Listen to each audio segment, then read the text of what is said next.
त्यांनी अन्यायाविरुद्ध नेहमीच आपली कुऱ्हाड आणि काठी उचलली। ते धनगर समाजाचे नेते स्वर्गीय बापू बिरू वाटेगावकर यांचे चिरंजीव शिवाजी वाटेगावकर, सन्माननीय शिवाजी वाटेगावकर।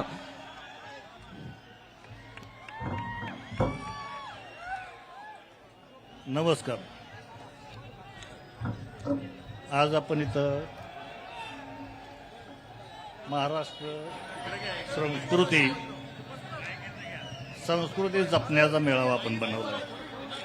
या मेळाव्यासाठी उपस्थित राहिलेले माननीय शरदचंद्र पवार साहेब पक्षाचे प्रदेशाध्यक्ष शशिकांत शिंदे साहेब, खासदार माननीय अमोल कोल्हे साहेब,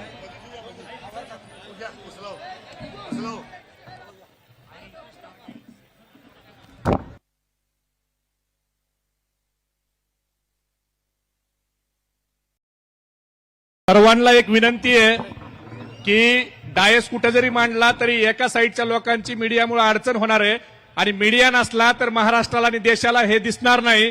म्हणून जरा थोडा आवाज तरी ऐका। कुठून तरी एका बाजूने अडचण होणार आहे, पण ही मीडियाला त्रास देऊ नका। आपल्याला महाराष्ट्रात जर सांगलीचा आवाज न्यायचा असेल तर मीडियाची गरज आहे।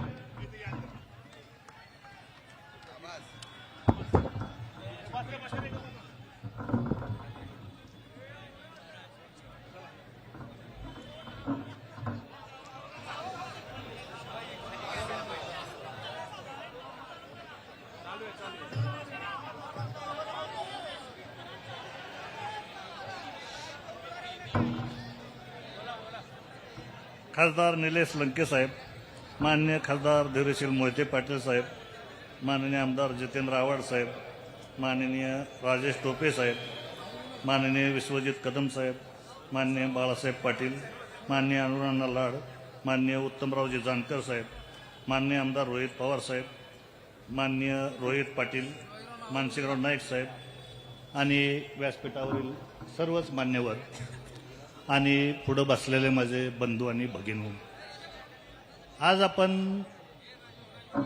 माननीय जयंत पाटलांच्या वरती नको त्या खालच्या थराची जी टीका झाली, ह्या टीकेला सामान्य माणसामध्ये एवढा जनाक्रोश आहे आणि त्यातल्या त्यात आमच्या धनगर समाजामध्ये तरी अतिशय मोठा आहे। तर ज्यांनी कुणी हे असलं टीकेचं कारस्थान केलंय त्यांना हे न शोभण्यासारखं आहे।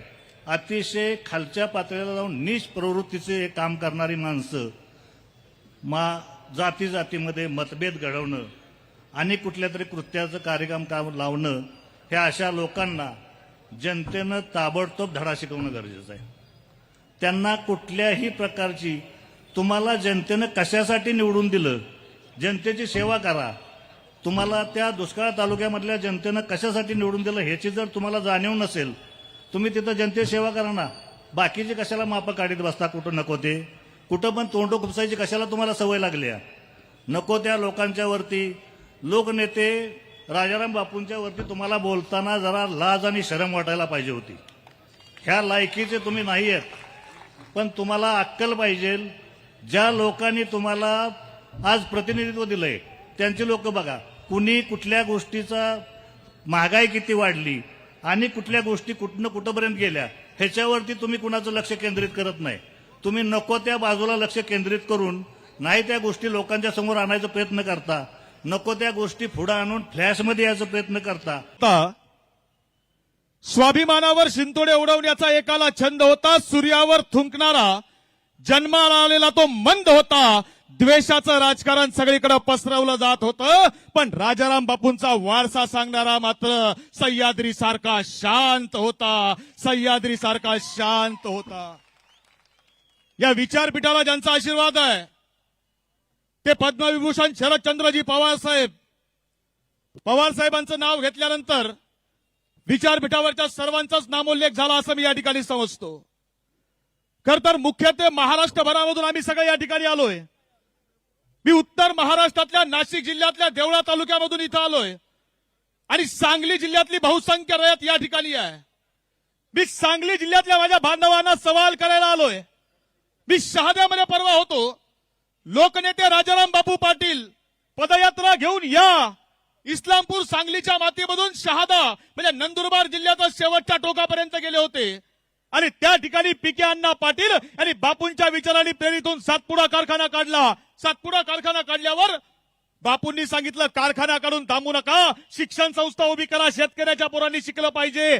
बापूंच्या नावाने संस्था उभी राहिली आणि परवा ज्यावेळी ही घटना इथं सांगलीमध्ये घडली त्यावेळी शहाद्यामध्ये प्रतिक्रिया होती की बापूंच्या विचारानं शेवटचं टोक असणारं महाराष्ट्रातला शहादा जिल्हा जर काम करत असेल तर माझा सांगली जिल्ह्यातल्या भावंडांना प्रश्न आहे की तुमचा वारसा कोणता आहे, तुमचा वारसा काय आहे?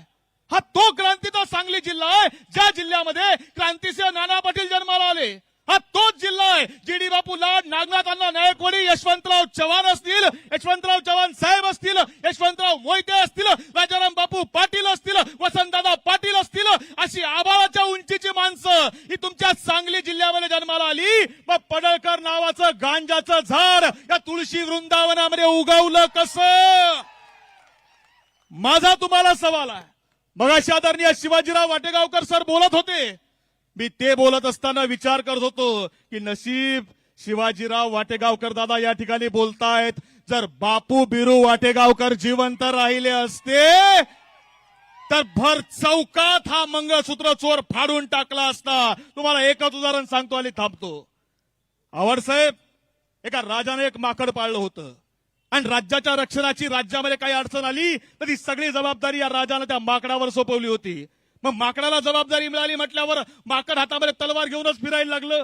जो दिसला त्याला धमकव, जो दिसला त्याला धमकव. एके दिवशी दुपारी राजा झोपला होता. राजा या माकड दरबारामध्ये आलं, त्याला बघितलं राजा झोपलेला आहे आणि झोपलेला राजा बघितला आणि अचानक एक माशी त्या ठिकाणी फिरायला लागली आणि माशी फिरता फिरता या राजाच्या नाकावर जाऊन बसली. ते माकड समोर आलं आणि त्यानं माशीला शिव्या द्यायला सुरुवात केली.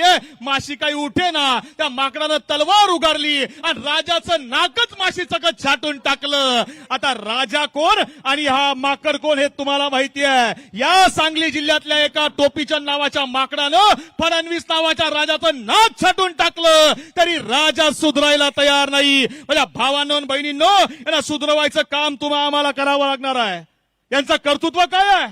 आदरणीय जयंत पाटील साहेबांनी या मातीमध्ये सहकार रुजवला, शिक्षण रुजवलं, संस्कृती रुजवली. एक नाही, दोन नाही, तब्बल 8 वेळा निवडून येऊन संस्कार काय असतात हे दाखवून द्यायचं काम आदरणीय जयंत पाटील साहेबांनी केलं. तुमचं कर्तृत्व काय आहे? धन्यवाद. एसटी कर्मचारी रस्त्यावर उतरवला, एसटी बँक बुडवली आणि हे सगळं एक शेवटचा मुद्दा सांगतो. येताना एकानं विचारलं की तुम्ही जयंत पाटील साहेबांकरता नाशिक मधून जातायत, जयंत पाटील साहेब याचा हिशोब करतील का? मी त्याला सांगितलं ज्यावेळी सांगली जिल्ह्यामध्ये पाऊस पडला नव्हता त्यावेळी जयंत पाटील साहेबांनी कृत्रिम पाऊस पाडून ढगांचा हिशोब पूर्ण केला होता. अरे हा तर चोर आहे. फक्त विनंती आमची एकच असणार आहे की साहेब आतापर्यंत आपण टप्प्यात कार्यक्रम केला, याचा टप्पा सुद्धा पडू न देता कार्यक्रम करावा लागेल एवढंच सांगतो. जय हिंद, जय महाराष्ट्र.